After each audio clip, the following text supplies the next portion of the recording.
So we've reached that time where we're about to enjoy the set of our headliner this evening. Woo! Thank you. I'm excited too. All right, people, this guy hosts the legendary Good Hang that you can enjoy this Thursday. And also the second anniversary of Makeup or Breakup at Good Comedy Theater. It's insane. It's so good. Please, lose your minds for John Deary.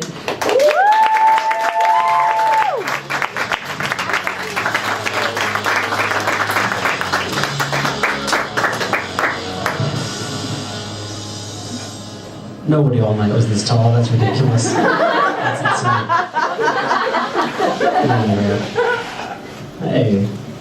Thanks for being here, guys. What's up? Hello. Hi. Hey. Deary. I'm excited to be here.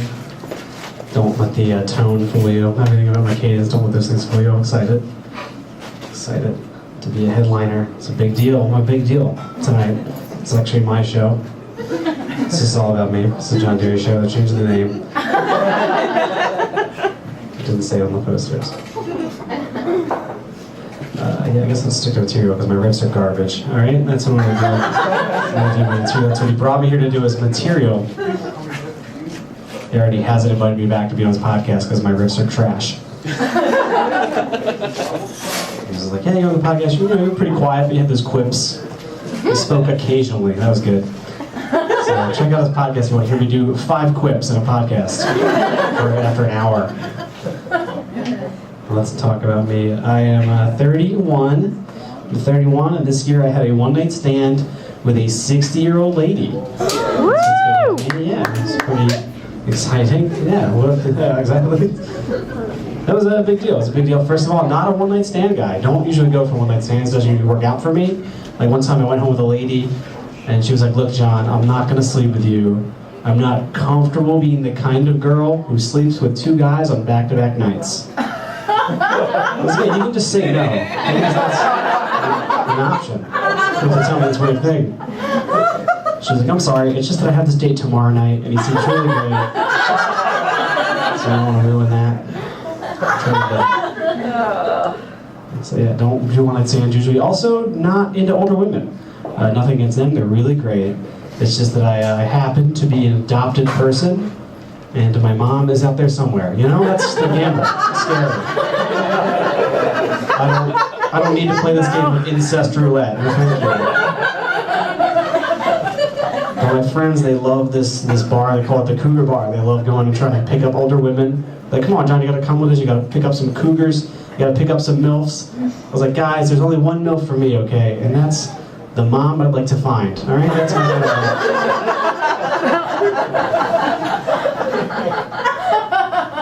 So I get dragged to the Cougar Bar, and this woman immediately strikes up a conversation with me by saying, "Oh my God, you look just like a friend I had years ago. Can I buy you a drink?" I was like, "Well, that's a weird opening, but free drink. All right, let's see where this goes." After talking to her, she's like, "How old are you?" I was like, "I'm 31. She's like, "Oh my God, I'm old enough to be your mother." It's like, "Hey, let's never think about that again." Okay? I was like, "I know it's impolite to ask a woman her age, but by chance, were you pregnant in 1986?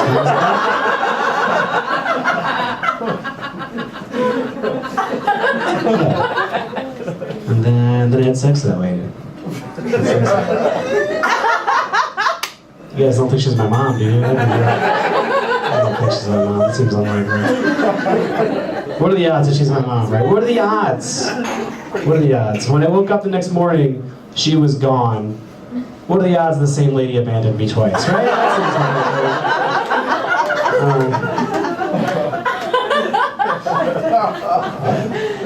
seems Said one-night stands are always weird for me. I once had a one-night stand where the whole next day the woman just never left my house. She was in my house for 18 hours. It was like I was being haunted by my one-night stand, just lingering, unwelcome in my home. It got me thinking, why don't we call this ghosting? This feels a lot more like a ghost. It's terrible. And, single guy trying to date. It's not great. Like dating in your 30s. You're at the point where you're like, I'm either gonna die single or live long enough to see myself become a stepdad. That's where I'm at. It doesn't feel good. You know? But there's a lot of things about me that are just not great for dating. Like, I'm not romantic. I'm not a romantic guy. I'm pretty shitty. When I thought about like the most romantic thing I thought of that that I've done, oof, what a sentence. When I thought about the most romantic thing I realized that I've done in the last few years was I bought a second pillow for my bed. That was it. It was as romantic as it gets. Like pillow talk in my bedroom was just, who gets this pillow? That's all I had.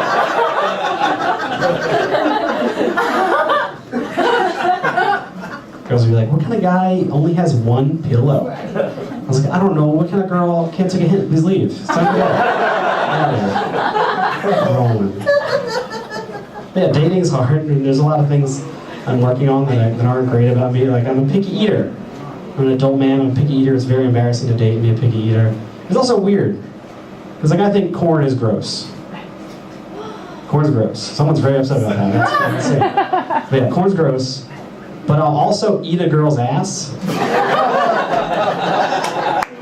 Unless she just ate corn. Because then there's a chance for some corn in there. That'd be gross. That's my line. Also, as I start balding, I don't feel good about my hair or my lack thereof. That's bumming me out. And I started shaving my head. My buddy was like, dude, don't worry about losing your hair. We'll shave your head. You look just like Jason Statham. I was like, oh, that's all it takes. That's I shave my head. What do you guys think? Did I get the Jason Statham? Maybe Jason Statham, like, preparing for a role where he's going through divorce and losing his kids. Maybe that Jason Statham. I got that Jason Statham down. Also, a short guy, 5'6". Doesn't go over great. I don't like taller guys. That's fine. You're entitled to your tastes. But I got used like OkCupid, and one woman had on her profile, must be 5'10" to date me. I only date real men. I was like, oh, now I'm not even a man? That's a bummer. But is it disappointing to be a shorter guy? Like, if you're definitely, here's a sure thing, you're not going to get laid on a date. If at any point during the date you go back to back to see who's taller, it's not happening. Even when I'm taller, it doesn't happen. Also, it's no fair as women when they're short, they get to say cool things like, I'm fun-sized, or good things come in small packages. And if you say that as an adult man, people just assume it's about your penis. That's not as much fun. It's not fun. But despite my height, I was briefly dating a woman who's 5'10", so the size a man should be. And it went fine. It was a little awkward though. Like, our friends made jokes about it all the time. One of the jokes of my friends, they all called her phone books. They're like, oh, here comes John in phone books. The joke was, I had to stand on a phone book to kiss her. I was like, guys, that's bullshit. We're millennials. We don't use phone books. Right? I bought a squatty potty for that.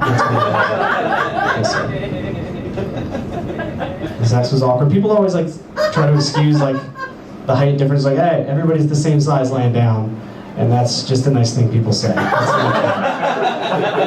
was awkward. Very unwieldy. A lot of legs. And when I was on top, a lot of legs. A lot more legs than we still working with. It was very unwieldy. Trying to fuck from on top was just like trying to close an uncooperative sofa bed. It was just like, okay, we got this. Don't even get me started on doggy style. That's a whole other monster. Nothing ruins the mood more than 5 minutes of aiming and trying to figure out who it is. It's like, hang on, babe, let me get that squatty potty back in here.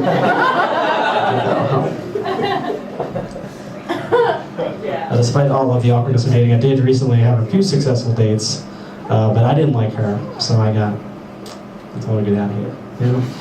You gotta go. But she was trying to make plans, and I was like, actually, no, thank you. And she was very angry. She sent me a series of very angry text messages.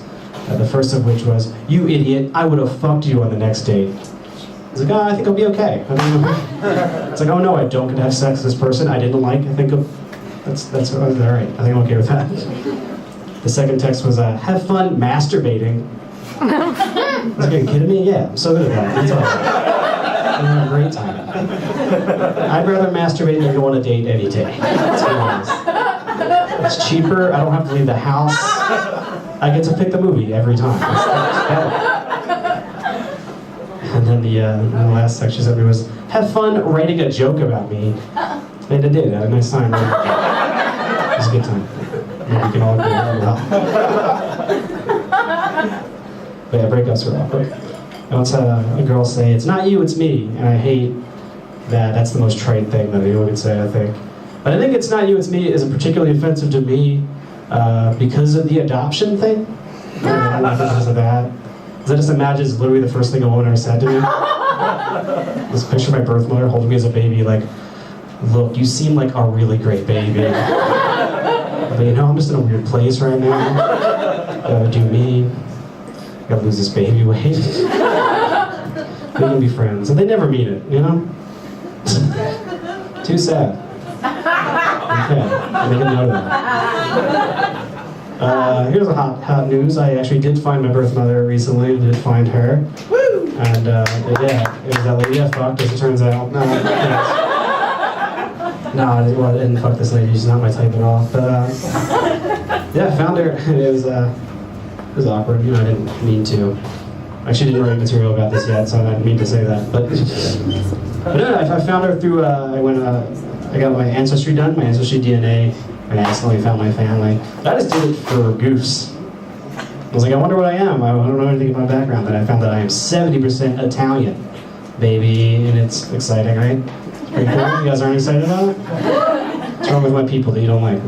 I finally have an identity, and you guys are running this. Now, 70% Italian, which made sense because I've always loved the Olive Garden. It just clicked. But I think it's because I love your slogan, when you're here, you have a family. So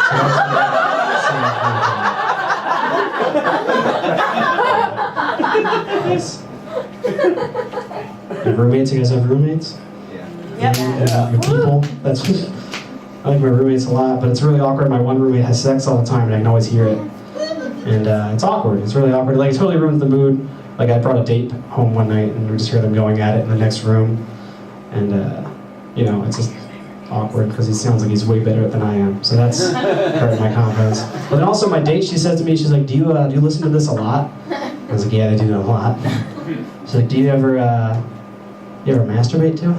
I was like, what are you, a fucking psycho? Why would I ever admit to that? That's insane. What's the matter with you? I mentioned it to my other roommate. I was like, man, they're having sex again? I always have to listen to them have sex. He's like, dude, you're just jealous. I was like, is that it? That's why I don't want to listen to people have sex 10 feet away from me. I'm jealous. I used to live by a train station. And I'd be very annoyed that the train would go by every 15 minutes. It turns out I was just jealous the whole time. I don't know. Every time the train goes by, I was like, I'm never on the train.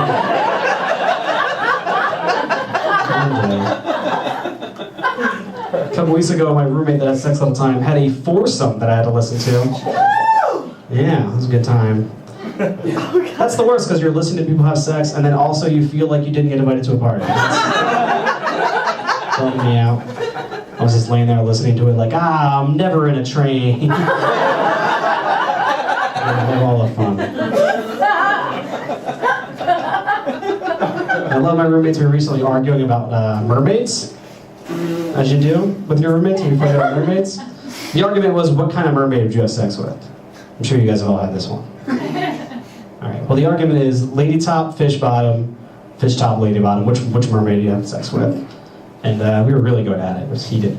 And then I realized, like, oh shit, there's actually only one correct answer. And let me know if you guys are on board with this. You gotta go lady top, fish bottom. Oh boy, you guys feel so dumb in a minute. You gotta go lady top, fish bottom. It's the only correct answer. That's actually the only version that can give consent. So that's really important. You know? Basically, if you fuck the fish monster, who's the real monster? That's what I'm trying to say. It's pretty important. I love my roommates. Definitely better than my last roommates. Or my last roommate, rather. My last roommate did this thing that really annoys me as far as roommates goes. My biggest pet peeve with roommates, he had sex with my girlfriend. Very annoying. I was like, damn it, dude, do I have to label everything? I don't want you to eat. Come on, man. What are you doing? I'll tell you what, when your roommate sleeps with your girlfriend, you officially win every argument. He can't make any case against you. He can be like, hey, dude, you left your load in the laundry. I was like, hey, let's not talk about who's leaving loads where, all right? Appreciate this. And to write a check to him. Do you guys ever write a check to someone who had sex with your girlfriend? That's weird. You still gotta pay the bills, you know? He'd be like, "Look, my girlfriend was worth $63, buddy." No, you can't do that. Tell you what, I've never used the memo line so aggressively in my life. Like, this check is for the heat, not the heat between you and my girlfriend. Being cheated on sucks. I was going through that terrible breakup, and I bumped into a friend I hadn't seen at a bar.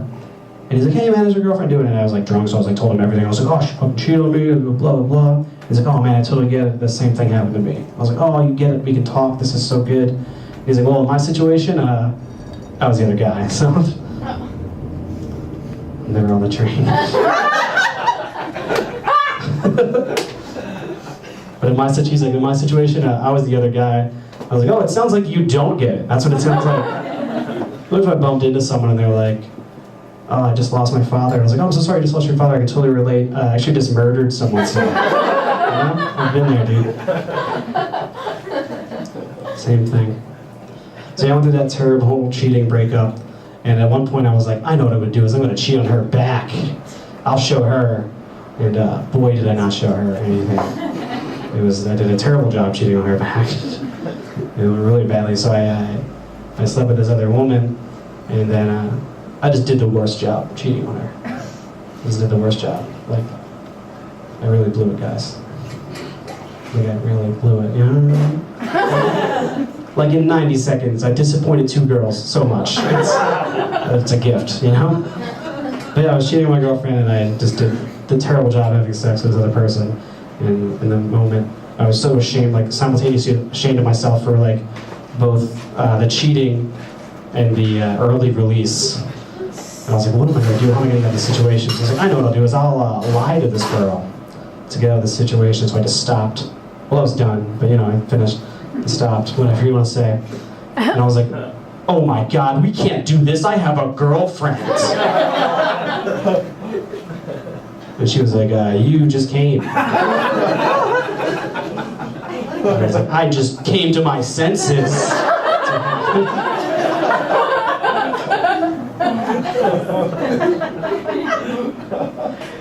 That was a terrible podcast. I usually close on that, so I don't know where to go because I still have more time. I'm gonna keep talking. I'm gonna keep saying stuff. But yeah, I'm in a weird spot in my life. I feel like all of my friends are in a different part of their lives. I have a hard time connecting with them. Like they're all like getting married and having kids and buying homes and becoming openly racist, and I just can't. We don't have anything in common anymore, you know? It's hard. But my friends always think they all think I'm the interesting friend because I do comedy. They're like, oh, that's so cool that you get up there. And it's like, it's so cool that you own a home. I think that's way more impressive. They're like, oh, you're so brave. And I was like, you're so brave for fucking one person for the rest of your life. That's insane. You're full life commitment. I do this for 10 minutes at a time, and if I don't like it, I can just leave. If it's not going well, people would be relieved if I just get down. And it doesn't ruin anyone's life. It's pretty cool. It's not brave. This isn't brave. This is a coping mechanism, all right? Yeah, all my friends are in different parts of their lives. They're all getting married, and I have to go to all their weddings. I go to 4 weddings this summer, and you know, that's bumming me out. I just have to say, I'm tired of giving my friends money for having a better life than me. Why am I giving you money? You have 2 incomes coming to your home. Everything's working out. I have 0.5 incomes. There's nothing I have for you. What are we doing? I gave money to 2 doctors. Not my doctors, just doctors that were just having a great life. They're just like, let's invite John to our wedding and give us money. That'd be nice. Weddings are expensive. If I ever got married, instead of a bachelor party, I'd have a bachelor's degree party, I think. It's where all your friends just help you pay your student loans for a while. It'd be a much better investment. I have an English degree. I essentially have a college participation trophy. My diploma just says, nice try, asshole. That's all it says. Yeah, weddings are too expensive. I got invited to a destination wedding. I think they knew I couldn't go. I think they just didn't want me at their wedding, so they're like, we should just have it over here. So then John can't come. You know, guys, I hope your stupid destination wedding turns into a final destination wedding. I I'm happy for you. Speaking of death, I was at one wedding, and the groom's dad found that I did comedy, so he was so excited to tell me jokes all night. And at one point, the groom came walking by, and he like elbows me. He was like, "Hey, we got a dead man walking. Am I right, Mr. Comedian?" And I was like, "It's not fucking good. You're a hack." And that was awkward. But then I was like, you know what? Though weddings and funerals, they do have a lot in common. If you think about it, right?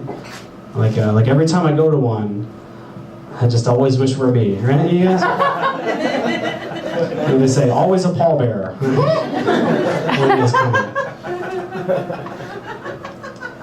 My fridge is just covered in all these magnets. Covered in all these magnets. All my friends save the dates for their weddings. So it's like every time I open my fridge, I'm reminded that not only is my fridge empty, but so am I. So thank you guys for that. And now along with the save the dates magnets, we're getting all the we're expecting magnets for all your friends when they start having kids on purpose. You know how they do that? You basically just got a magnet on your fridge saying, "I came in someone." That's what. Thanks, guys. Good. Congrats. But yeah, I don't know who came up with this rule, but like these magnets always have to be like super cheesy, lame, like kind of punny things. I got one earlier this year. It was two of my friends, and they were dressed as pilgrims. And it said, "This Thanksgiving, the turkey won't be the only thing that's stuffed," which is like holding her about things. I was like, that's fucking garbage. I realized, like, you know, I want to start doing, I'm sending them a magnet of my own for their fridge. What it's going to be is a picture of me and have a gun in my mouth. It says, "Not gonna make it to Thanksgiving." I've been John Deary. Thanks so much. Have a good night.